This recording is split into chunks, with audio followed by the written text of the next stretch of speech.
Hello everyone. So in the previous session, we had started with this module wherein we had seen some of the basics of operating system, what is the architecture of operating system, and what are the different services provided by the operating system. So today we will see some other topics based on operating system. One is kernel space and user space. So in some of the operating systems, the entire memory space is segregated or divided into kernel space and user space. That is purely dependent on the operating systems, and that is because some of the applications or the applications or services that are provided by the operating system, they can be classified into two categories. That is the user applications and the kernel applications. So user applications are the applications that are developed and used by the user, whereas the kernel applications are those related to the operating system. The kernel space is the memory space at which the kernel code is located. The kernel applications or services are kept in this area of primary memory, that is the working memory. So this area is normally a contiguous space in the memory system, contiguous in the sense it is one section of memory, not located in different places. It is located only in one particular place. So this kernel space is protected from the unauthorized access by user programs or user applications. So this is actually for the protection of the kernel applications from the user programs or user applications. Whereas the user space is the memory area where user applications are loaded and executed. So the user cannot access the kernel space, or you cannot write into the kernel space. The user applications cannot be written in the part of the memory which is reserved for the kernel applications. The partitioning of the memory into kernel space and user space, as I said, it is purely dependent on the operating system. Some operating systems, they implement this kind of partitioning, that is the segregation. It is for the purpose of protection. Whereas some operating systems, they do not segregate the kernel and user application code storage into different areas. In an operating system with virtual memory support, the user applications are loaded into corresponding virtual memory space with demand paging technique. What do you mean by virtual memory is an imaginary memory. So you can extend the memory capability by uh, having this virtual memory concept. So we will deal with it with details later. The entire code for the user application it need not be loaded into the main memory at once. So normally it will be present in the disk, in the secondary storage. So this entire user application code is split into different parts, and each of them are called different pages, and these pages are loaded in and out of the main memory on a need basis. So whenever you need a particular part of the user application, it is first looked into the main memory. If that belongs to the page that is loaded into the main memory, it will be accessed from there. But if it is not there in that page, then you will be getting the code from the secondary storage. Okay, so the act of loading the code into and out of the main memory is termed as swapping. So this swapping means whenever a page is needed from the secondary storage, that page is loaded into the main memory, and at the same time the pages which are not required, they are put back into the secondary storage. Okay, so that is called swapping. So swapping happens between the main memory and secondary storage memory. So whenever you want to change some contents, even then you are not directly changing that in the secondary storage, but you will be performing that change in the main memory. The page is loaded into the main memory. The change happens in the main memory, and from that is moved into the secondary storage. Okay, so whenever you need a particular page, that is loaded from secondary storage into the main memory. At the same time, the pages which are not required, they are loaded back from the main memory into the secondary storage. This thing is called swapping. That's about the kernel space and user space. The next thing we have is there are two types of kernels based on how how the kernel services are provided by those kernels. Uh, the kernels are classified into monolithic kernel and microkernel. So this kernel it forms the heart of an operating system. You can say it is the core of an operating system.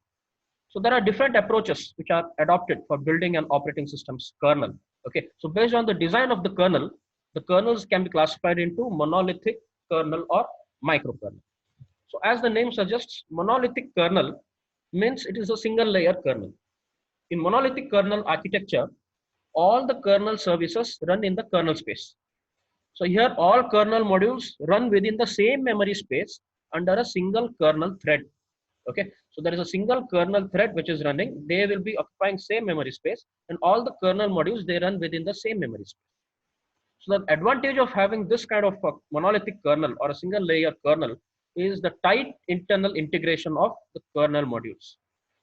So this allows effective utilization of low level features of the underlying system.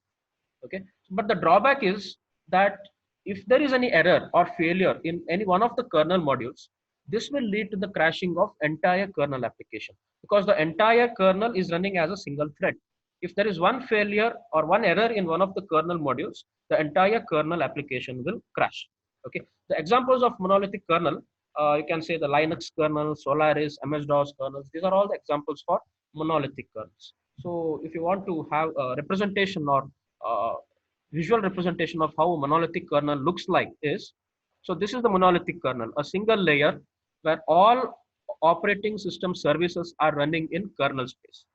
Okay, every service, we have seen in the previous class what are the different services.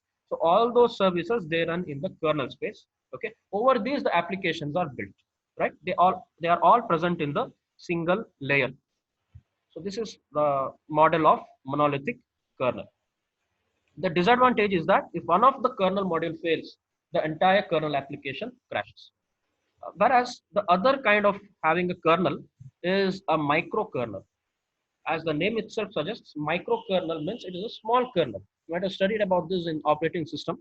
The microkernel, it incorporates only the essential set of operating system services into the kernel. So we have seen different services. All of the services are not included in the kernel, but they will be implemented in the user space, not in the kernel space. They will be implemented in programs known as servers, which run in the user space. Okay, only the essential part of the operating system services, they will be in the kernel space. The other parts, the other services of operating system, they will be implemented in programs known as servers, which run in the user space. So this provides the advantage, that is a highly modular design. So we can have modular design and OS neutral abstract to the kernel. Okay, the kernel will be OS neutral. The services which are called essential services, which form the part of the microkernel, are memory management, process management, timer systems, and interrupt handler. So these are usually the essential services which form the part of the microkernel. The examples for microkernel are Mac, QNX, Minix 3, and there are some other kernels which are examples for microkernel. So if you want to have a representation, so there will be a microkernel with essential services, not all services, with only essential services like memory management, process management, timer system, interrupt handlers, and all that. That will be in the kernel. Okay, that's called microkernel. The other services, they will be running as program in servers, and they will be in the user space. And the applications, of course, they are user applications. Okay, so these are at one level, and this is at the another level. So there are two layers of services: essential services in microkernel and other services in the user space. Okay, so this is the representation or visual representation of the microkernel model. In monolithic kernel, all the services were included in the kernel itself, whereas here we have segregated the services as essential services and other services. Essential services will be running in the kernel space, and the other services will be running in the servers in the user space. Okay, and that's how we link them to the applications. So the advantages or the benefits provided by the microkernel, one is robustness. That is, we have said, if in monolithic kernel, if one of the kernel module, it gets crashed, entire kernel application will get crashed, whereas this provides robustness to it, and of course configurability. Robustness means if a problem is encountered in any one of the services which runs as a server application, the same can be reconfigured and restarted without the need for restarting the entire OS. Okay, because it is not there in the kernel space, you can just reconfigure that thing and restart it by just letting the OS run without having to restart it. So this approach is highly useful for a system which demands high availability. You know what is availability? It is one of the characteristic or quality attribute we have seen in the previous module. Since the services which run as servers are running on a different memory space other than the kernel space, they will be running in the user space, right? The chances of correction of kernel services are ideally zero.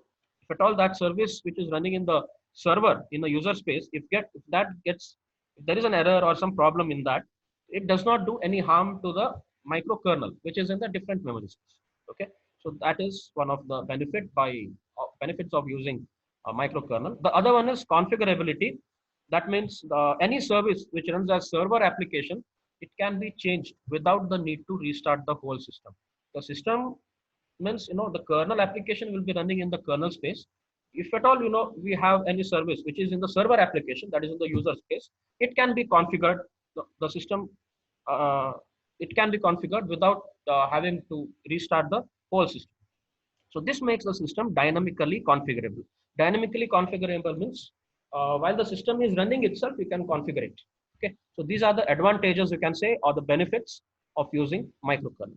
So we have seen monolithic kernel, its architecture or its model, and the microkernel and its model and its advantages. Okay, the next part we have is the types of operating systems. The next topic, the types of operating system. So depending on the type of the kernel and kernel services, the purpose and type of computing systems where the OS is deployed, and the responsiveness to the applications, operating systems are classified broadly into two types. One is general purpose operating system, and the other one is real-time operating system. So this classification, we have already seen this starting from the first topic. We started from the third module. We have seen this general purpose operating systems and real-time operating system. As the name itself suggests, general purpose operating system is for general purpose applications. Real-time operating system is basically for real-time applications, and normally we use them in embedded systems. General purpose operating system, these are the operating systems which are deployed in general computing systems. Okay, the kernel of such a general purpose operating system is more generalized. It's not specific, that's why it's called generalized, and it contains all kinds of services which are required for executing generic applications. Okay, so they are often quite non-deterministic in behavior. What is deterministic and non-deterministic? They are non-deterministic in behavior, so their services can inject random delays into application software and may cause slow responsiveness of an application at unexpected times. Okay, so that means they're not time critical. They're not at all time critical. There can be some delays. The responsiveness can be slow. Okay, and it is non-deterministic. Means we do not know what is going to happen in a particular time. Okay, so we cannot determine that. That is called non-deterministic timing behavior. So these are usually deployed in computing systems where deterministic behavior is not an important criteria. We just want to perform some task, but we are not concerned about the timing constraints. So there, you can implement using general purpose operating system. So normally for our PCs, personal computer or desktops, we use general purpose operating system. For example, our Windows operating system, MS-DOS, which was used earlier.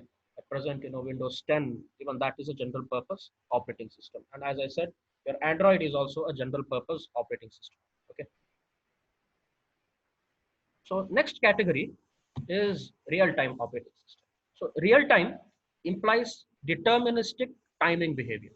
So deterministic in the sense you should exactly know what should happen in a particular time or at a particular time. So deterministic timing behavior in the context of real-time operating system, it means that the OS services consumes only known and expected amounts of time, regardless of the number of services. Okay, so in advance, while you write the program, you should be knowing how much time it consumes, and it should consume only that amount of time. So that kind of behavior is called deterministic timing behavior. So RTOS, it implements policies and rules concerning time critical allocation of systems resources.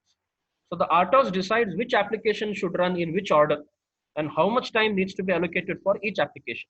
Okay, so the time is very critical in case of real-time operating systems. So predictable performance is the hallmark of a well-designed RTOS. You should be able to predict it. That's why it's called deterministic. This is best achieved by the consistent application of policies and rules. You know, policies and rules, they are the important things in real-time operating system. The policies, they guide the design of an operating system, that is RTOS. While designing, you should take care of the policies and follow them. And the rules implement those policies and resolve policy conflicts. Okay, so even though these terms look similar, but technically they are different. You know, policies are the guidelines. So based on these guidelines, rules are made. Rules, they implement these policies and resolve conflicts between the policies if there are any. Okay, the examples for real-time operating systems are Windows CE. These days we have Windows Embedded Compact, or Windows IoT. Okay, there are different real-time operating systems used for embedded systems. Then QNX, VxWorks, Micro C. So these are all examples for real-time operating system. So next we will see the real-time kernel. So this can also be an important question in the exam. So you'll be asked to explain real-time operating system and real-time kernel. What are the different functions of a real-time kernel? That is one of the important questions which can be asked for 8 to 10 marks.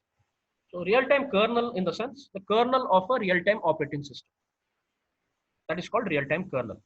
So unlike a general purpose operating system, which is generic in nature, this real-time kernel is highly specialized, and it contains only the minimal set of services required for running the user applications or tasks. Unnecessary things won't be there. Only the minimal set of services required for running the user applications or tasks will be present in the real-time kernel.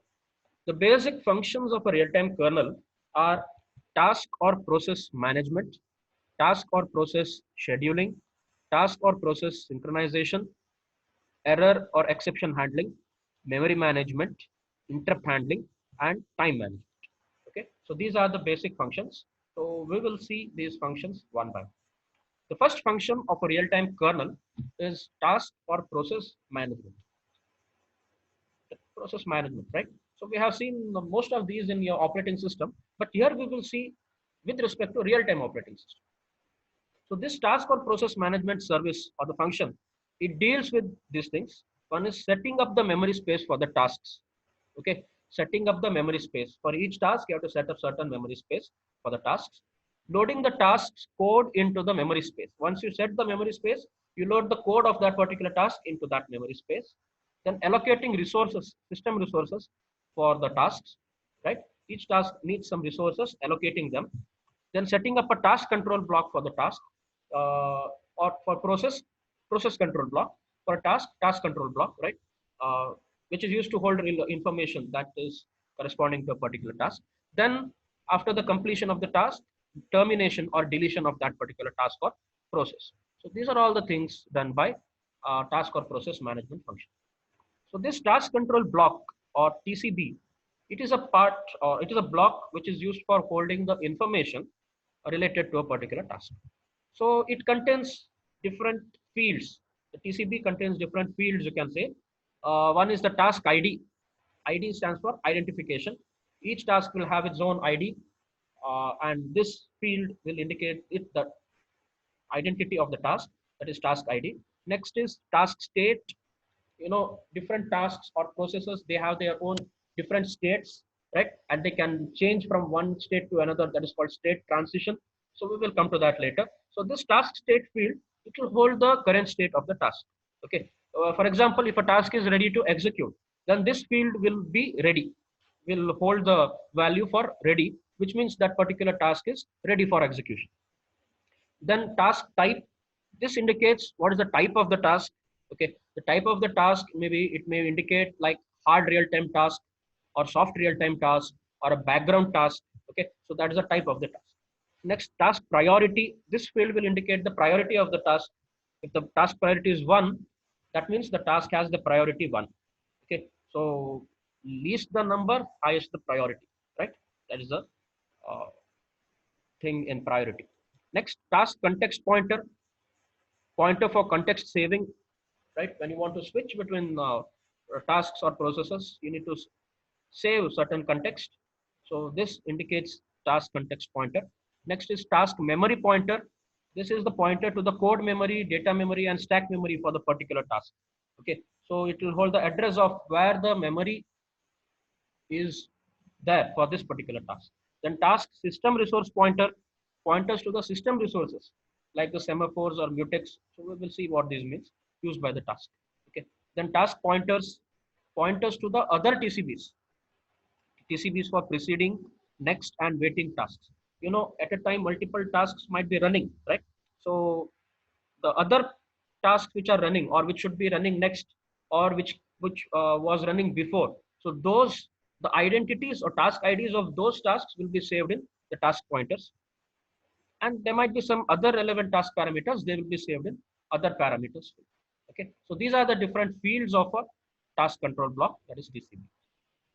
Task ID, task state, task type, task priority, context pointer, memory pointer, task system resource pointers, task pointers, and other parameters. So the parameters and the implementation of TCB is again kernel dependent. They may vary across different kernels based on the task management implementation. For different OS, you know, there might be different TCB fields. Task management service utilizes the TCB of the task in the following way. So why do we need a TCB is it is used in creating, maintaining, and deletion of the task. Uh, so this TCB, you know, okay, the task management service, what it does is it creates a TCB for a task on creating a task. Once a task is created, first its TCB will be created. Okay. Delete or remove the TCB of the task when the task is terminated or deleted. Once the task is completed, it will be terminated or deleted, then its TCB will be deleted or it will be removed. Okay. To get the state of the task, you should read the TCB. Reach the TCB to get the state of a task. Then update the TCB with updated parameters on need basis. For example, if at all there is a context switch, you need to update the TCB, right? Okay. Modify the TCB to change the priority of the task dynamically. So task priority is also one of the field. If you want to change the priority of the task, if you change this task priority field, you can change the priority of the task. So for that, you know, you should modify that TCB. So these are the different ways in which task management utilizes the TCB of the task. So next function is task or process scheduling. Scheduling means whenever there are more than one processes, how to run them efficiently by allocating the CPU to different processes. That is called scheduling.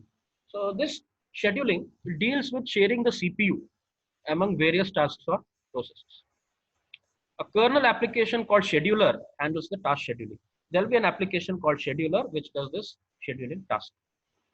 The scheduler is nothing but an algorithm implementation or a program, you can say, which performs the efficient and optimum scheduling of tasks to provide a deterministic behavior. So there are different scheduling techniques.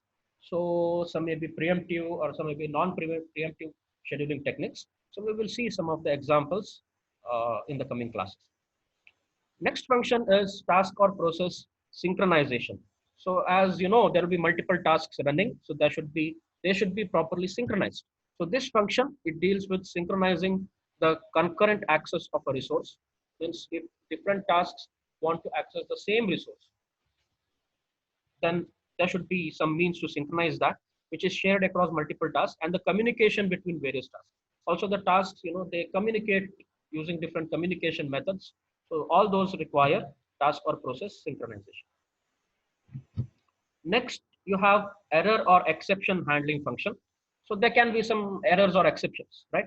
So this deals with registering and handling the errors occurred or the exceptions raised during the execution of tasks. So what are the different errors or exceptions? They can be insufficient memory. Suppose you want to store something, you know, but memory is not sufficient. So that causes an error or an exception of insufficient memory. Timeout means the task is running out of time. You know that it has to finish within a particular time, but it is not finishing in that time. That is called Timeout. Okay, this is a coincidence. We have got running out of time thing. Okay. Then deadlock. This is related to the kernel. If many services, if each service keeps waiting for another service to complete, that situation is called a deadlock. We will deal with this in detail later. Okay. Then deadline missing. If it does not complete within a given time, that is called deadline missing. Then bus error. If the bus is not available or bus is being utilized by some other task, that is called a bus error. Divide by zero. That is a arithmetic error. Unknown instruction execution. If the instruction is something not known or something invalid. So these are all examples for errors or exceptions. And these errors or exceptions, they can happen at kernel level services or at task level. Okay. Deadlock is an example for kernel level exception, whereas timeout is an example for task level exception. So the OS kernel, it gives the information about the error in the form of a system call. It will make a call uh, and indicate that there is an error. Watchdog timer is a mechanism for handling timeouts for the task. We have seen this in the third module, how watchdog can be used, if the tasks are running out of time. A watchdog is used to keep the time. And once that watchdog count reaches the uh, maximum count or for an up counter or zero for a down counter, the task will be reset, right? And it starts executing again. So these are different techniques for handling error or exceptions. Next, you have memory management. So this RTOS, unlike GPOS or general purpose operating systems, RTOS makes use of block-based memory allocation technique. Okay, instead of the usual dynamic memory allocation technique in GPOs. So that means certain tasks are allotted certain blocks of memory. RTOS kernel uses blocks of fixed size of dynamic memory, and the block is allocated for a task on a need basis. The blocks are stored in a free buffer queue.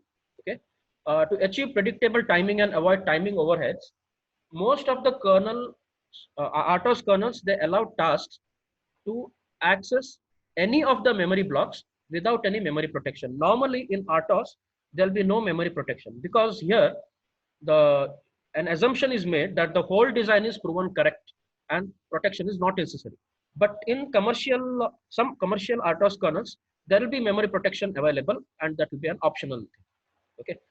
Whereas normally in RTOS kernels, there will be no memory protection because it will be assumed that the thing is protected. Okay. It is design is proven correct. Because if you use the memory protection, there will be some timing overheads to check for the whether the memory is accessible or not, right? So to avoid that, the memory protection feature will not be there in RTOS kernel normally. A few RTOS kernels, they implement virtual memory concept for memory allocation if the system supports secondary memory storage. Virtual memory is imaginary memory used to extend your primary memory. In the block-based memory allocation, a block of fixed memory is always allocated for the tasks on need basis, and it is taken as a unit. Okay, so there will be no need for memory fragmentation issues, right? So there will not be any memory fragmentation issues. A block of fixed memory is always allocated for tasks on a need basis, and that is taken as a unit. The block-based memory allocation achieves deterministic behavior with the trade of limited choice of memory chunk size and suboptimal memory usage. Okay, so this gives an advantage of deterministic behavior. That means time critical applications. But the limitation is that you cannot have your own size of memory because a fixed size of memory is always allocated for the task. And suboptimal memory usage means even though some tasks might require smaller sizes of memory, they will be allocated some fixed size of memory, and some part of memory might not be utilized. So that's why it's called suboptimal memory usage. But the concern in real-time operating system is deterministic behavior. That's why we go for block-based memory allocation. Uh, next we have next function is interrupt handling. So this deals with handling of various types of interrupts, and these interrupts, they provide real-time behavior to system. So what the interrupts do is they inform the processor that an external device, maybe an IO device or an associated task sometimes that requires immediate attention of the CPU. Okay, in that case, what happens? The currently running task will be paused and the interrupt will be handled first, and then again the currently running process will be resumed. The interrupts, they can be of two categories, either synchronous or asynchronous. Synchronous interrupts, they occur in sync with the currently executing task. So normally the software interrupts, they fall under this category, like divide by zero, memory segmentation error. These are all synchronous interrupts. For synchronous interrupts, the interrupt handler runs in the same context of the interrupting task. So there is no need of context switching. Okay, so they run in the same context of the interrupting task. Context means the same memory space. Okay, whereas asynchronous interrupts, they can occur at any point of execution of any task. So they are not in sync with the currently executing task. The examples are like interrupts generated by external devices by sending a signal to the interrupt pin, right? So then the timer overflow interrupts, serial data reception or transmission interrupts. These are all examples for asynchronous interrupts. So the interrupt handler is usually written as a separate task and it runs in a different context in the different memory space, right? So that's why context switching happens while handling the asynchronous interrupts. Okay. Uh, Also, the priority levels can be assigned to the interrupts, and each interrupt can be enabled or disabled individually. You can enable or disable them by uh, having some. You have seen that, right? Having some codes in certain control registers, and even priorities can be assigned and priorities can be changed. So most of the RTOS, they implement nested interrupts. Nested interrupts means while one interrupt is being serviced, there can be other interrupt occurring and that can be handled. Okay, so that is the feature of nested interrupts. Interrupt nesting, it allows the preemption or the interruption of an ISR, that is interrupt service routine, servicing an interrupt by a high priority interrupt. If a higher priority interrupt occurs when a lower priority interrupt is being serviced, then that lower priority interrupt can be interrupted again and a higher priority interrupt can be serviced. So this is called interrupts within the interrupts or nested interrupts. The next function is time management.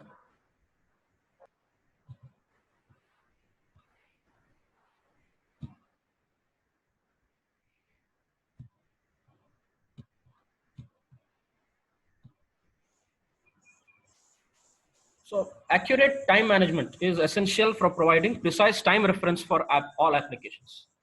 So as this in real-time operating systems, timing is a serious concern, right? The time reference is provided by a high resolution clock that is called real-time clock, which is available in the form of a chip, a hardware chip.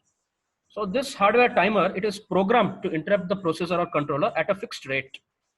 This timer interrupt is referred to as timer tick. Okay, so at a certain instance of time, you will get particular interrupts, which are called timer tick, and that is taken as a timing reference by the kernel. Okay, so in ARM, there's a systic, that is the timer tick interrupt that is provided to the kernel. The timer tick interval, it depends on the hardware timer. Usually the timer tick varies in microseconds range. The time parameters for the tasks, they are expressed as the multiples of the timer tick. The system time is updated based on the timer tick. For the system time, there will be a system time register. So if the width of the register is 32 bits and the timer tick interval is 1 microsecond, then the system time register, it will reset in 32-bit register means 2 raised to 32 is the maximum value that can be stored into that, multiplied by 10 raised to minus 6, that is 1 microsecond. So that will be the value in seconds. If you want that in days, you have to divide that thing by 60 seconds, that is 1 minute, 60 minutes is 1 hour, 24 hours is 1 day. So 24 multiplied by 60 multiplied by 60. If you calculate this, you'll get the value in days, and that will be approximately equal to 0.0497 days.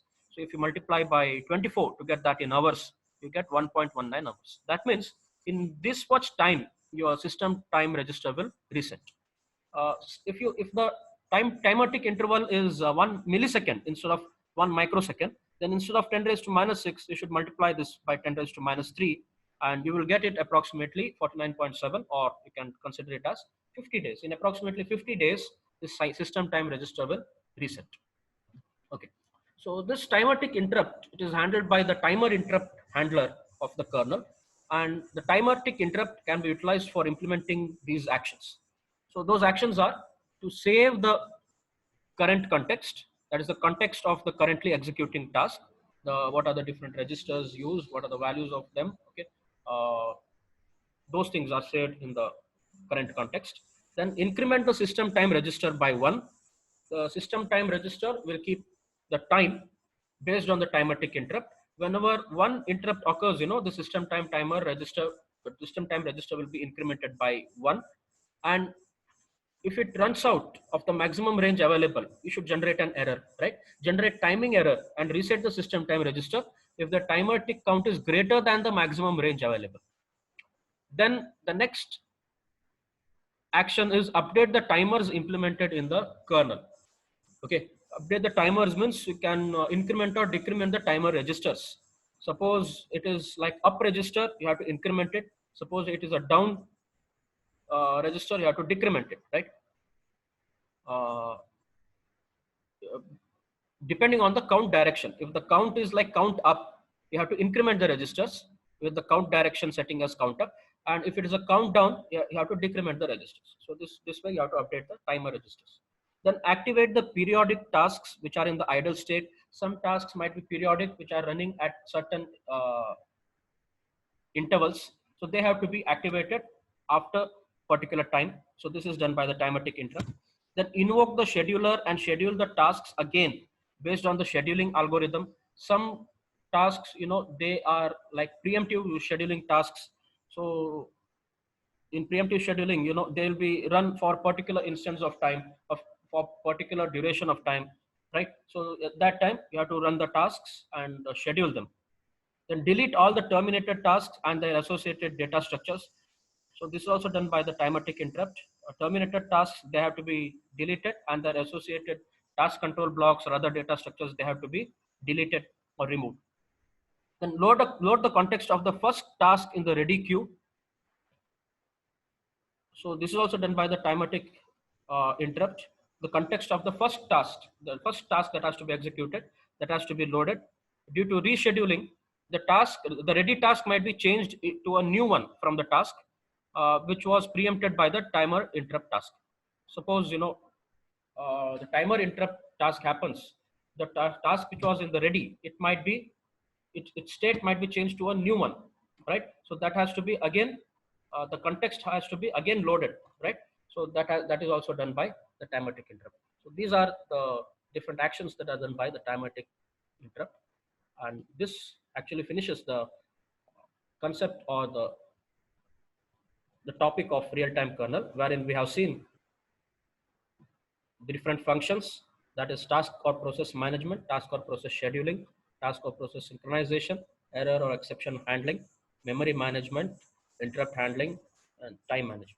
Okay, so with this, we finish this topic and I'll end the session here. In the next session, we will see some of the other concepts like hard real time and soft real time in real time operating systems. And then we will move on to the tasks, processes, and threads. What are the different states of the process, transitions between the process, and different things related to process and tasks. Okay, that's all for today.